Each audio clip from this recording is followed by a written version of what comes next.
Hey YouTube, it's Magician34, and I've got Zombie Plant Synchro here. I've built it and I've been really pleased with it. It's just a lot of fun to play. It runs 2 copies of Zombie Master, just a really awesome card. I've always loved him. Plague Spreader Zombie, your obvious tuner choice. Pain Painter. You're really not using this guy to make the Arcfiend Zombie Skull guy. You're basically just using him because he's another zombie tuner, plain and simple. And he's named Plague Spreader, not that that's really going to matter here. That is, he's named Plague Spreader for syncing purposes, but anyway. We run 1 copy of Mizuki, obviously. 2 copies of Pyramid Turtle. This guy, yeah, of course you can set him and let them hit him, but he's a really cool combat trick in that you can summon him, hit bigger things, and then summon bigger monsters than them, or go get tuners and whatnot that you can sync with and do cool stuff like that. Quite a useful card in this deck, as you'll see in just a little bit. We're running 2 copies of Goblin Zombie. He's an excellent recruiter. Like a lot of the zombies, just like Pyramid Turtle actually, he focuses on defense rather than attack, which is cool because it allows you to cheat out all kinds of good attackers with him, like Mizuki and whatnot. We're running 1 copy of Spirit Reaper. He helps you Xyz summon and whatnot, and of course he can hit random cards out of your opponent's hand. Be careful against Dark Worlds, obviously.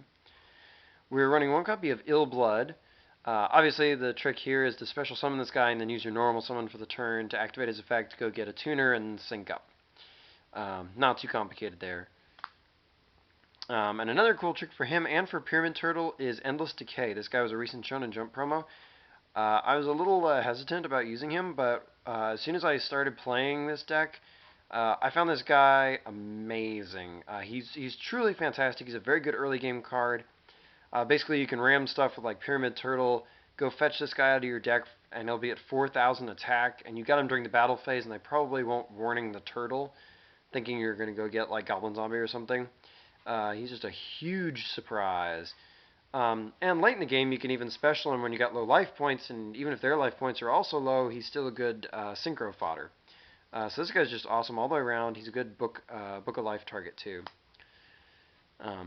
The plant part is just a basic plant engine pretty much. We're running Lone Fire Blossom, Glow Up Bulb, which likes to mill, which doesn't stink in this deck either, Spore,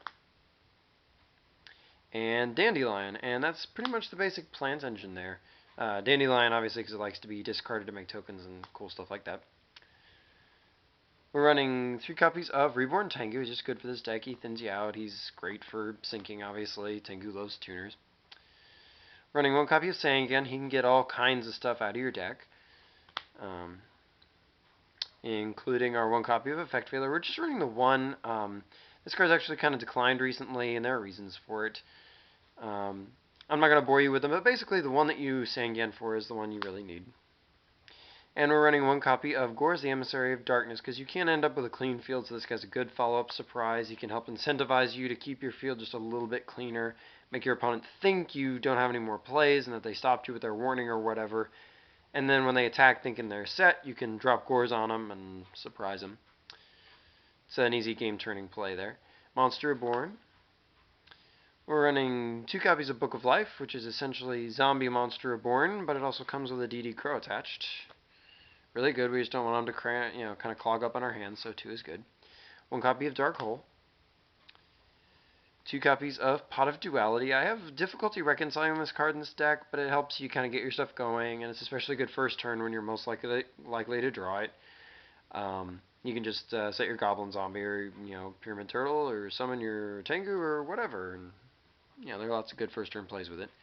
Pot of Avarice, Foolish Burial, Mind Control, lots of tuners.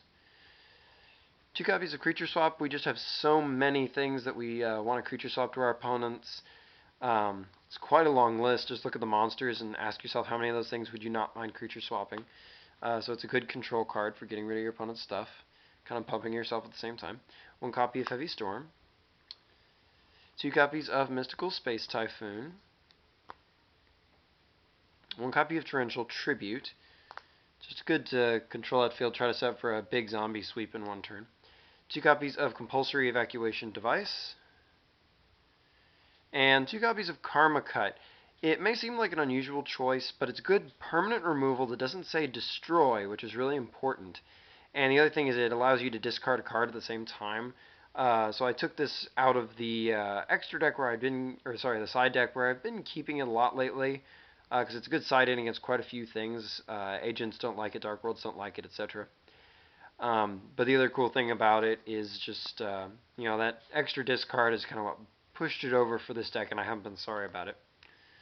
Our extra deck, we're running Trishula, Dragon of the Ice Barrier, Stardust Dragon, Scrap Dragon, Colossal Fighter, Dark End Dragon. His ability to send and whatnot, and the fact that he's a good reanimation target is fun. I'm siding Zombie World, and I'm also siding into a Doomkaiser Dragon. I'm not maining it in my extra deck, but I can side it into my extra deck. Those options all make him very attractive. You can just make him with Ill Blood really easily. Black Rose Dragon, Rhynak, Dragon of the Ice Barrier, Gaia Knight, Hyper Librarian, Catastor, Formula Synchron, because we got some 1-star tuners and then your dandy tokens. Utopia, Zenmain, Leviair, because there are lots of good things we'd like that we can bring back as removed from play, and special summon like Mezuki and whatnot. And Leviathan Dragon, because he's just a good 3-star. Ixie's just if you need the beating power. So, that's the deck. It's a lot of fun, and it's a very efficient sort of clockwork synchro deck that just keeps pumping out plays and pumping out plays. Book of Life is very rewarding, so is Pyramid Turtle. I strongly recommend you build it to play your friends, or even take it to your local. You should not be disappointed. Even if you don't necessarily win, you're still going to have a lot of fun. And it's not terrifically hard to build overall either.